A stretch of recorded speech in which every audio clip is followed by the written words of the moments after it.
Are you here?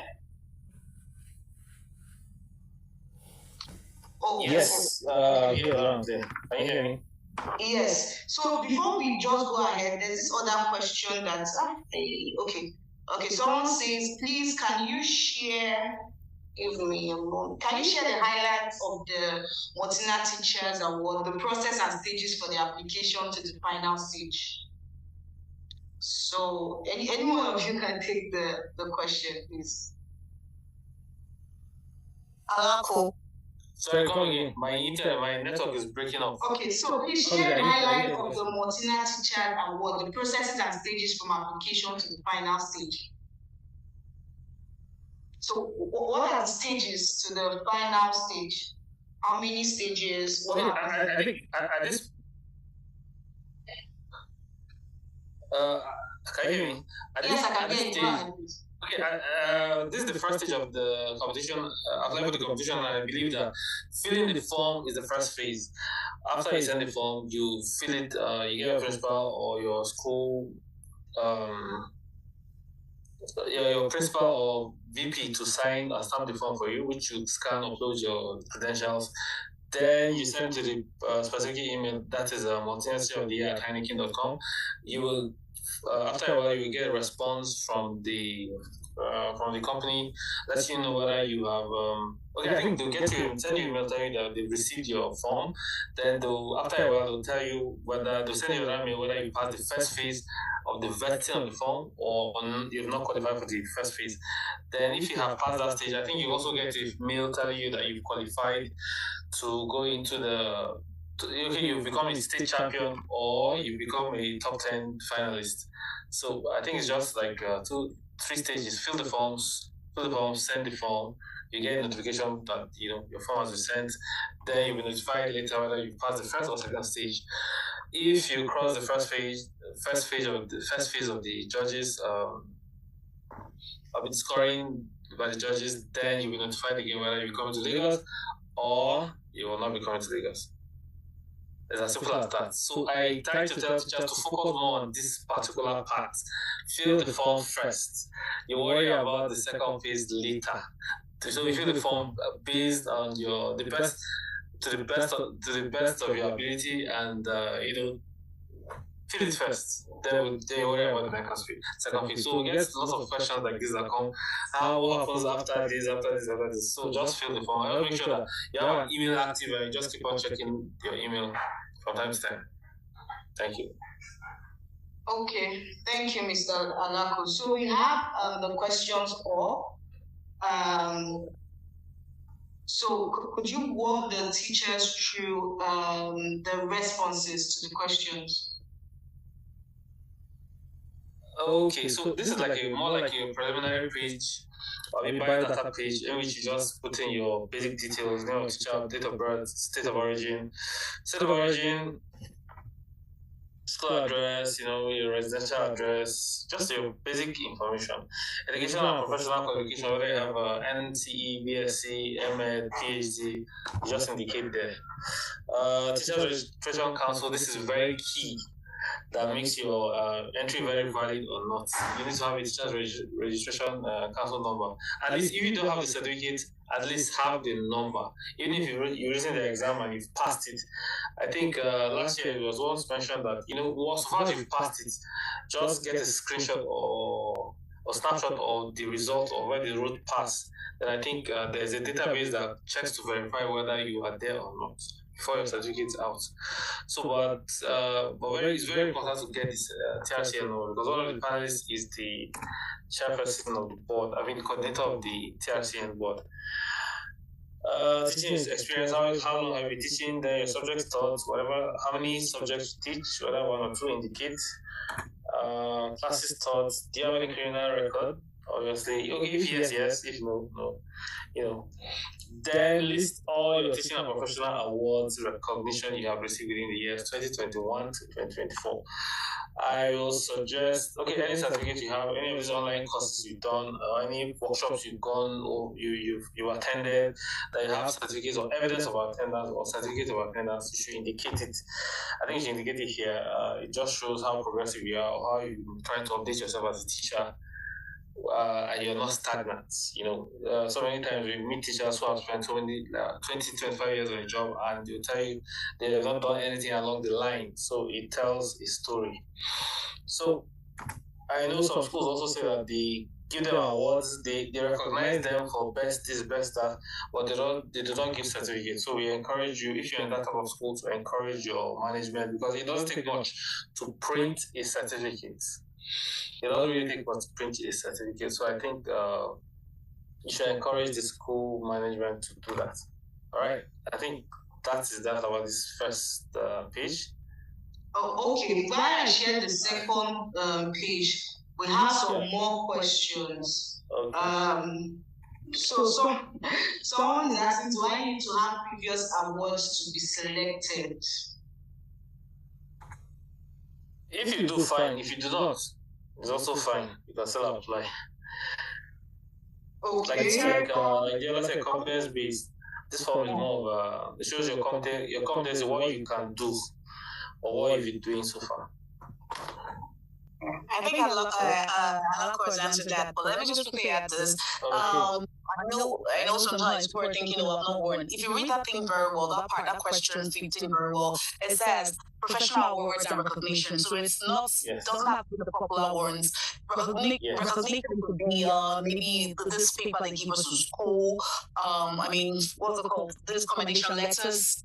That's a recognition. And my piece of advice here is try to put everything in one PDF. I think I've seen someone scatter everything. It could be very difficult because someone is going to pick out these applications and seek through everything. So why don't you just try to put everything together in one PDF so they are seeing everything at once? So it's not. I don't think it's compulsory. We've had people not have everything in place before they apply and they won. So just anything you have, commendation letters. I want to believe they're good to go. Okay. Yeah, thank you. True.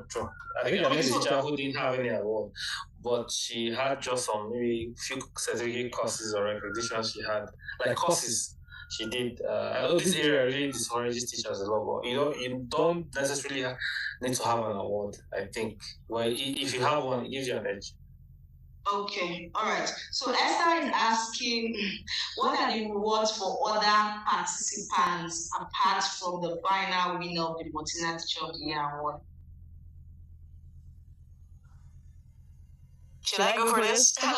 Yeah, sure. Okay, I think it's not just one winner. We don't have one winner. It's more than a winner. You have for the national, you have for the state champions. Every state gets 1 million. I mean the state champions, and then the second runner-up and the first runner-up. But yeah, for those thinking, okay, what if I don't get selected from my state? I think what you start to gain is experience. Last year was my 6th attempt. Now, was it because I wasn't good enough? Prior to that, I was doing other things. I've never been focused on awards where I've had people pushing me, go for it. But what did I come to realize is the more you're either going to learn or win. So you're not losing. You're gathering experience. Because now, the way you were this year, you gather that experience to help you write a better one next year. Okay, for example, this year you didn't get called. So next year you got to maybe top 10. It could even be like a message. You could get a message that, you're now part of the semi-finalists or something. That's an encouragement. So it's not everything it's not binary. It's not just win or lose. It could be win or you learn, actually. So I think if you're looking at it from the perspective that only one person will come from Lagos, what if it's your turn? What if it's your time? So it's not about the competition is not against anybody but yourself. So the idea is just try. If you get in, fine. If you get to be a state champion, fine. If you get to be a runner-up, fine. You are just going to get better and you try again. Thank you so much. The final question before we move on. Please, participants, teachers, remember to use the Q&A box for your questions so that I get to see them. So an anonymous attendee says in section 1 of the form, what is the risk of listing more than one class while filling the classes you teach, like GS1? Is it possible for an applicant to list 3 classes, more than one class, basically?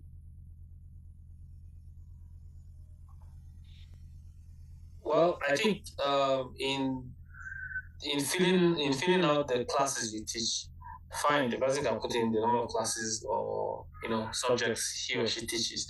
But when it comes to the lesson plan, you will be speaking about a specific topic for a specific arm.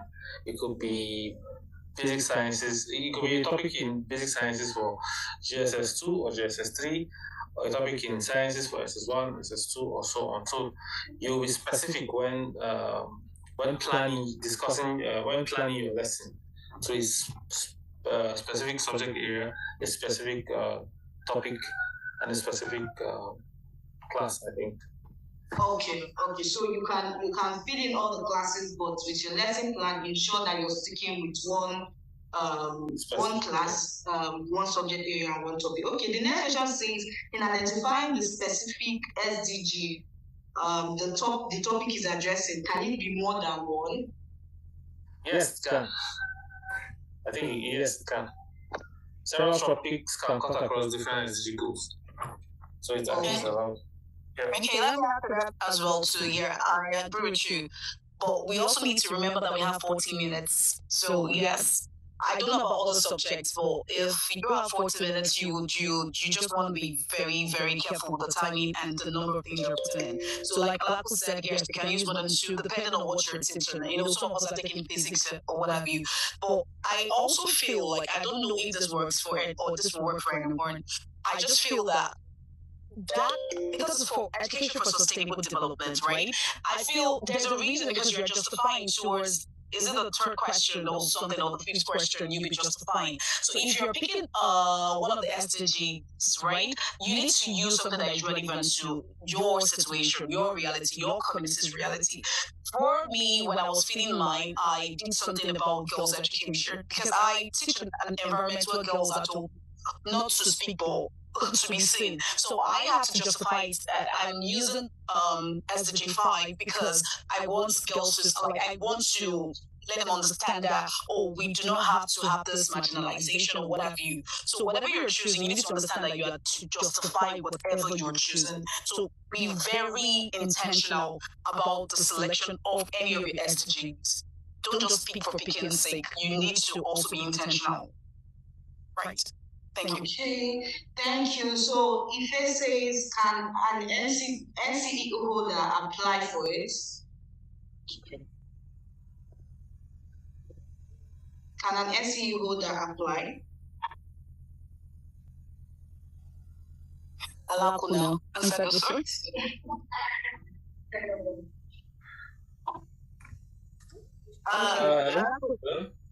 Yes. Yeah. Hello? Yeah, you're here. We can hear you. So I think you. So as a secondary school class teacher, I think so. And yes, I think you can. Okay. So some of the questions you're asking here, I know that this is an application guide webinar, but I also believe that some of these questions can be found on Maltina website, right? Okay, so Kate is asking, what are the peculiar points they look out for? I have been applying for quite some time, and I don't go past the first round. When I got the email, I was expecting to see what I didn't do right, yet nothing. So please, I would like to know. Our champions are not the judges, but I don't know. Do you have anything to say to KD? Should I go first? Okay. Like you said, Shalom, I don't think we don't have any power or authority about when it comes to that. But one thing I know, I've been editing for people. There's something we are teachers as well, so we mark students' notes. There are certain things that will just throw you off, and there's some papers you see and you get particularly interested. Now, these people have never met you before. This is your face on paper. This is you on paper. How do you attract and make yourself memorable? Like, how do you make them not want to drop your paper and say, this person is a standout? So sometimes it could be for even your grammatical constructions. It could. I saw someone writing just one-liners, one sentences. You don't have to write too much. Sometimes if it's too much, it could be boring as well, maybe too bulky. And then if it's just maybe few sentences, it seems like, this person is just like a bicycle, you're not particularly interested, you didn't do your research.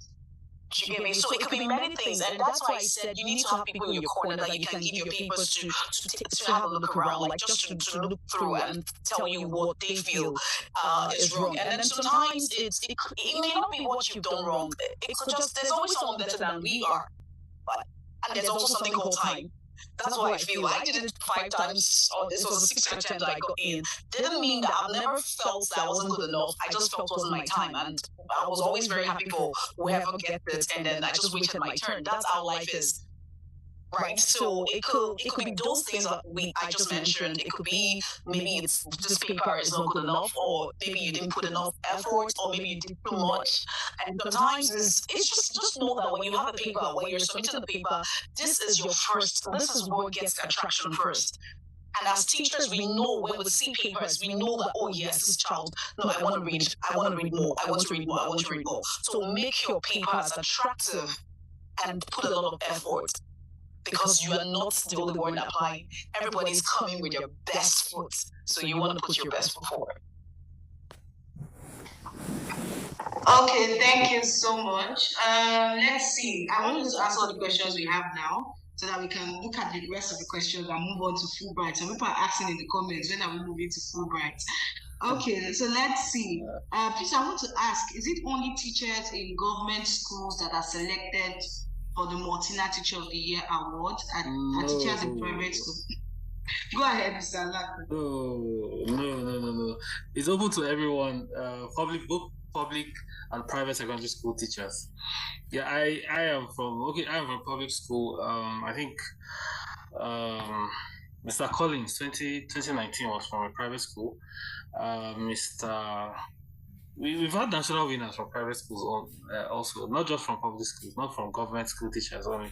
So don't narrow your thinking to limit your chances. No, it's for everyone, so far as you're a secondary school teacher.